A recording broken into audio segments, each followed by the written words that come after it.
November महिना अवघ्या काही दिवसात संपणार आहे. त्यानंतर पुढचा महिना आणि 2025 वर्षाचा शेवटचा महिना म्हणजेच डिसेंबर महिना सुरू होईल.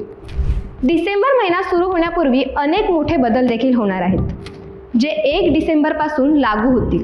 नव्या महिन्यातील आर्थिक बदलांचा थेट परिणाम सर्वसामान्य लोकांच्या खिशावर होणार आहे. यामध्ये पहिला बदल LPG सिलेंडरच्या किमतीमध्ये होईल. दरमहा सरकार LPG सिलेंडरच्या किमती बदलते आणि नवीन किमती जाहीर करते. अशा परिस्थितीत सरकार पुढील महिन्यात नवीन LPG सिलेंडरच्या किमतीत जाहीर करेल. नवीन किमती कमी किंवा वाढवता येतील.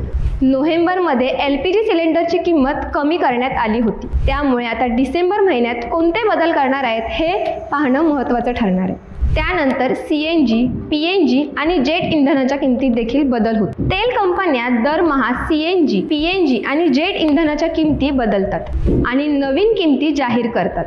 अशा परिस्थितीत 1 डिसेंबरपासून CNG, PNG आणि जेट इंधनाच्या किमतीत बदल होईल.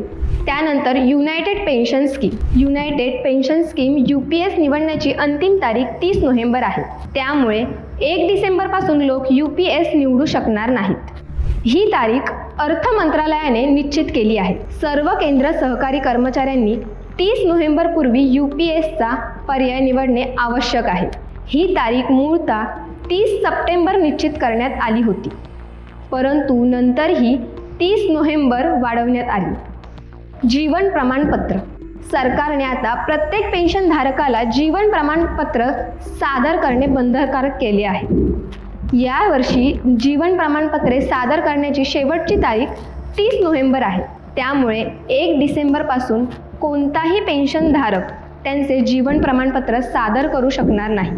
30 नोव्हेंबर ही कर संबंधित अनेक कामांसाठी अंतिम तारीख आहे.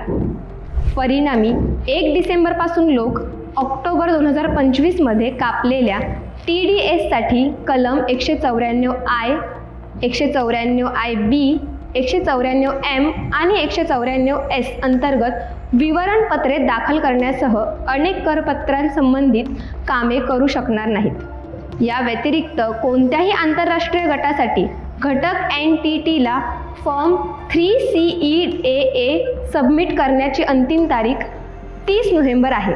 1 डिसेंबरपासून हे शक्य होणार नाही.